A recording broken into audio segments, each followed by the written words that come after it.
Students, हम alcohol की रासायनिक अभिक्रियाएं पढ़ रहे थे। वो भी कौन सी अभिक्रियाएं जो एल्कोहल में दो प्रकार के बंध टूट सकते हैं, एक तो OH बॉन्ड और एक कार्बन और ऑक्सीजन के मध्य बंध टूट सकता है। तो अभी हम जो अभिक्रिया पढ़ रहे हैं वो OH बंध के टूटने की वजह से है। इसके पहले हम पढ़ चुके हैं धातुओं के साथ अभिक्रिया OH बंध के टूटने में। तो एस्टरीकरण हम पढ़ रहे हैं और एस्टरीकरण में क्या होता है, कौन सा बंध टूटता है, OH बंध टूटता है, मतलब OH टूटता है, OH बंध टूटता है, OH बॉन्ड का क्लीवेज होता है। ठीक है, पहली बात। तो हम आज क्या पढ़ रहे हैं, एस्टरीकरण। और एस्टरीकरण क्या है, इसमें एस्टरीकरण में एस्टर बनते हैं। क्या बनते हैं, एस्टरीकरण में एस्टर बनते हैं। अब हम आपको बता दें कि एल्कोहल की अभिक्रिया जब हम किसी अम्ल से कराते हैं, किसकी अभिक्रिया, एल्कोहल की अभिक्रिया जब हम किसी अम्ल से कराते हैं, एसिड से कराते हैं तो एस्टर बनते हैं। या फिनॉल की अभिक्रिया भी जब हम किसी एसिड से कराते हैं, अम्ल से, तो एस्टर बनते हैं। दोनों को साथ में बोले तो एल्कोहल और फिनॉल की अभिक्रिया जब हम किसी अम्ल से कराते हैं तो एस्टर बनते हैं। तो एल्कोहल हो चाहे फिनॉल हो, यदि हम एल्कोहल और फिनॉल की अभिक्रिया एसिड से करा दें तो एस्टर बनते हैं। यहां एसिड हम ले सकते हैं कार्बोक्सिलिक अम्ल। कौन सा acid, carboxylic acid. Acid chloride ले सकते हैं और हम क्या ले सकते हैं, एनहाइड्राइड। क्या ले सकते हैं, एनहाइड्राइड्स। एसिड, एनहाइड्राइड, ये तीन एसिड हम ले सकते हैं। तो इन तीन एसिड से, चाहे कार्बोक्सिलिक अम्ल से, चाहे एसिड क्लोराइड से, चाहे एसिड एनहाइड्राइड से हम किसकी अभिक्रिया करा दें, एल्कोहल या फिनॉल की, तो हमारा क्या बन जाएगा, एस्टर बन जाएगा। और इसी को हम एस्ट्रिफिकेशन कहते हैं, एस्ट्रीकरण, इंग्लिश में बोलते हैं एस्ट्रिफिकेशन। तो एस्टर कब प्राप्त होते हैं, जब एल्कोहल की अभिक्रिया हम एसिड से करा दें तो एस्टर बनते हैं। और एसिड कौन सा लेते हैं, कार्बोक्सिलिक अम्ल क्लोराइड और एनहाइड्राइड। ठीक है, तो अब आप देखिए, हमने यहां पर देखिए पहली रिएक्शन, ये क्या लिया, ये क्या है, आप बताइए, पहचानिए। ये तो एल्कोहल है, ये क्या है हमारा, ये तो एल्कोहल है। और इसको पहचानिए, RCOOH। ये क्या दिख रहा हमें, RCOOH। तो ये तो कार्बोक्सिलिक अम्ल है, ये क्या है, कार्बोक्सिलिक एसिड। तो होता क्या है कि जब हम एल्कोहल की अभिक्रिया कार्बोक्सिलिक अम्ल से कराते हैं तो ये OH बाहर निकल जाता है। ये एल्कोहल देगा H+ आयन, क्योंकि ये बॉन्ड तोड़ना है ना, ये तो बॉन्ड टूटना है। ऊपर देखिए, तो ये बॉन्ड टूटा तो H+ आयन और ये OH। तो क्या निकल गया यहां से, H2O। क्या निकल गया, H2O। और H2O को निकाल दो और इस यूनिट को जोड़ के लिख दो। किस यूनिट को, इस यूनिट और इस यूनिट को, H2O को हटा दो तो जोड़ के लिखते हैं। तो क्या बनेगा, R, देखिए R था, R बॉन्ड O। अब इस बॉन्ड को क्या किससे जोड़ना है, सीधे कार्बन से, कार्बन डबल बॉन्ड और R। और यही हमारा क्या बन गया, एस्टर। ये क्या है हमारा एस्टर। और साथ में यहां पर क्या निकल गया, H2O निकल गया, H2O निकल गया। तो ये एल्कोहल की अभिक्रिया जब हमने कार्बोक्सिलिक अम्ल से कराई तो ये जल का अणु बाहर निकल गया और एस्टर बन गया। इसी क्रिया को हम एस्टरीकरण कहते हैं।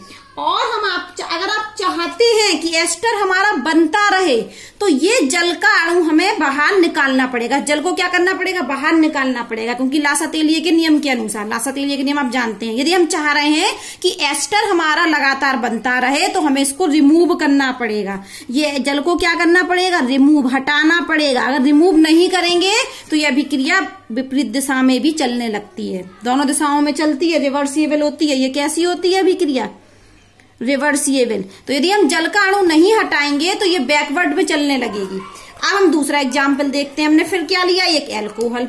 और अभी तो ये हमने एल्कोहल लिया, आपको दिख रहा है कि ये एल्कोहल है। और ये क्या है, एसिड एनहाइड्राइड। अब हम कौन सा बंध टूटेगा, एल्कोहल में, एल्कोहल में तो यही बंध टूटना है। और ये पूरा जाके कहां रिएक्ट, किससे अभिक्रिया कर लेगा, यहां से, ये पूरा मिला दो और इस यूनिट को क्या करो, मिला के पूरा बाहर निकाल दो। तो हम पहले इस यूनिट को बाहर निकाल देते हैं। अब इसको हम सामने लिख के नीचे लिख रहे हैं। ठीक है, तो पहले तो ये यूनिट बाहर निकली, तो ये क्या बन गया हमारा, CH3 C double bond O। देखो CH3 C double bond O और इसके साथ आके क्या जुड़ गया, H। और इस यूनिट को और इस यूनिट को जोड़ के लिख दो प्लस में, तो RO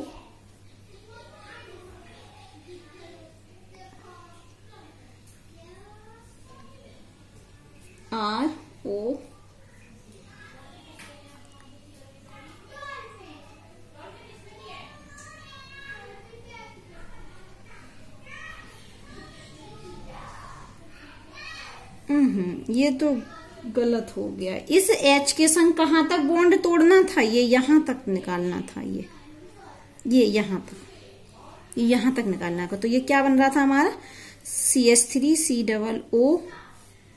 COOH।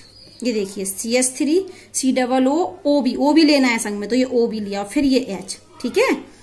और ये क्या बचा हमारा RO, और RO से क्या आके जुड़ेगा, ये C डबल बॉन्ड O और CH3। तो ये तो हमारा बन गया एस्टर, और ये हमें क्या मिल गया, ये मिल गया हमें कार्बोक्सिलिक अम्ल, ठीक है। तो हमने देखा कि जब एल्कोहल की अभिक्रिया हम कार्बोक्सिलिक अम्ल से कराते हैं तो एस्टर बनता है, और जब हम एल्कोहल की अभिक्रिया किससे कराते हैं, एसिड एनहाइड्राइड से, तब भी हमारा ये क्या बनता है, एस्टर। अब हमने क्या लिया, फिर से एक एल्कोहल लिया, ये देखिए एल्कोहल, और ये क्या है हमारा एसिड क्लोराइड, ये क्या है हमारा एसिड क्लोराइड, और ये भी रिवर्सिबल होती है, ये अभिक्रिया भी क्या होती है, रिवर्सिबल। अब हाँ, रिवर्सिबल भी होती है, और ये किसकी उपस्थिति में होती है, अम्ल की उपस्थिति में। बहुत इंपॉर्टेंट पॉइंट गायब हो गया, ये अम्ल की उपस्थिति में होती है यहाँ पर, ठीक है। तो H+ भी लिखा है, ये भी रिवर्सिबल H+। अब आप देखिए ये एल्कोहल है, और इस एल्कोहल की अभिक्रिया हमने एसिड क्लोराइड से कराया, और नीचे लिख रहे हैं। तो ये कहां से टूटेगा, एक तो ये टूटेगा H, क्योंकि H बंद टूटना है, और ये Cl, तो ये इतनी यूनिट बाहर निकलेगी। ये H बॉन्ड टूटा और ये Cl, तो इसको बाहर निकाल दो, तो ये क्या बन गया HCl, और इसको और इनको सब जोड़ के लिख दो। तो ये देखिए R का R, O का O, और O से सीधे क्या जोड़ दिया, कार्बन से O, और ये CH3। तो ये क्या बन गया हमारा एस्टर। अब ये भी रिवर्सिबल होती है, ये अभिक्रिया भी क्या होती है, रिवर्सिबल अभिक्रिया होती है। लेकिन हम यदि यहाँ पर प्रीडीन की उपस्थिति ले लें, किसकी उपस्थिति में, प्रीडीन की उपस्थिति में, तो प्रीडीन की उपस्थिति में हमें इस HCl को हटाना नहीं पड़ता है, प्रीडीन इस HCl को उदासीन कर देता है और इस रिवर्सिबल अभिक्रिया को रोक देता है, और एस्टर हमारा बनने लगता है। वापस सुनिए, हमने कहा था कि एल्कोहल हो चाहे फिनॉल हो, इनकी अभिक्रिया जब हम अम्ल से कराते हैं तो एस्टर बनते हैं। तो अभी हमने क्या लिया, एल्कोहल लिया और अम्ल लिए, और क्या बनाया, एस्टर। अभी फिनॉल लिया ही नहीं। तो पहला हमने देखिए एल्कोहल लिया और एक कार्बोक्सिलिक अम्ल लिया, और ये जल का अणु बाहर निकाल दिया और कहा ये एस्टर बन गया। अब हमने कहा कि इसमें जो जल बनता है, इस जल को हमें हटाना पड़ता है। क्यों बनना, यह अभिक्रिया बैकवर्ड में चलने लगेगी, पीछे की तरफ चलने लगेगी, और एस्टर हमारा कम बनेगा। तो एस्टर अच्छा ज्यादा बनाने के लिए हमें H2O को रिमूव करना पड़ता है। दूसरी रिएक्शन में हमने एल्कोहल लिया, और एल्कोहल के साथ क्या लिया, एसिड एनहाइड्राइड, और फिर हमने ये पूरा एक यूनिट निकाला कार्बोक्सिलिक अम्ल का, और ये मिलके हमारा क्या बन गया, एस्टर। ये भी रिवर्सिबल है। तीसरा पॉइंट मैंने कहा कि जब एल्कोहल की अभिक्रिया हमने अम्ल क्लोराइड से कराया तो HCl बाहर निकला, ये क्या बाहर निकला, ये देखिए HCl बाहर निकला, और ये एस्टर बन गया। लेकिन हमें यहाँ HCl को हटाना नहीं पड़ता है। यदि हम इस क्रिया को प्रीडीन की उपस्थिति में करा दे तो प्रीडीन इस HCl को उदासीन कर देता है, और एस्टर ज्यादा मात्रा में बनता है, और रिवर्सिबल रुक जाएगी। प्रीडीन की उपस्थिति में होती तो ये भी रिवर्सिबल, लेकिन ये हमने प्रीडीन लिख दिया, तो ये रिवर्सिबल का साइन हम हटा दें। ये क्या हो रही है, इसी डायरेक्शन में हो रही है, प्रीडीन की उपस्थिति में। अब हम ये कह रहे हैं कि यदि हम जरूरी नहीं कि अल्कोहल लें, हम चाहें तो ये अभिक्रिया किसकी उपस्थिति में करा सकते हैं, फिनॉल। और फिनॉल का मतलब क्या है, एल्काइल। आप जानते होंगे कि एल्कोहल और फिनॉल में क्या अंतर होता है। ये एक एल्कोहल है, ये एल्कोहल है। अगर हम यहाँ लिख दें ArOH, AR का मतलब बेंजीन से OH जोड़ा, तो ये तो हमारा एल्कोहल है। और यदि हमने इसको AR जोड़ दिया तो ये हमारा क्या बन गया, फिनॉल। तो यदि यहाँ पर ROH की जगह क्या हो, हमारा फिनॉल भी हो, तो इसी तरीके से अभिक्रिया होगी। ArOH भी होगा यदि, तो ArOH, यहाँ भी ArOH। किताब में आप देखिए इसी तरीके से दिया हुआ है, ये देखिए AR और ऑब्लिक में R। वो कह रहे हैं यदि R ग्रुप जुड़ा होगा तो एल्कोहल होगा, और R की जगह यदि एराइल ग्रुप जुड़ा होगा तो वो फिनॉल होगी। तो ऑब्लिक में कर दिया उन्होंने कि फिनॉल और फिनॉल होगा, AR की वजह से फिनॉल और R की वजह से एल्कोहल, ठीक है। देखिए इसमें एक ही डायरेक्शन लगाया प्रीडीन की उपस्थिति में, और प्रीडीन नहीं होगा तो ये भी रिवर्सिबल होगी।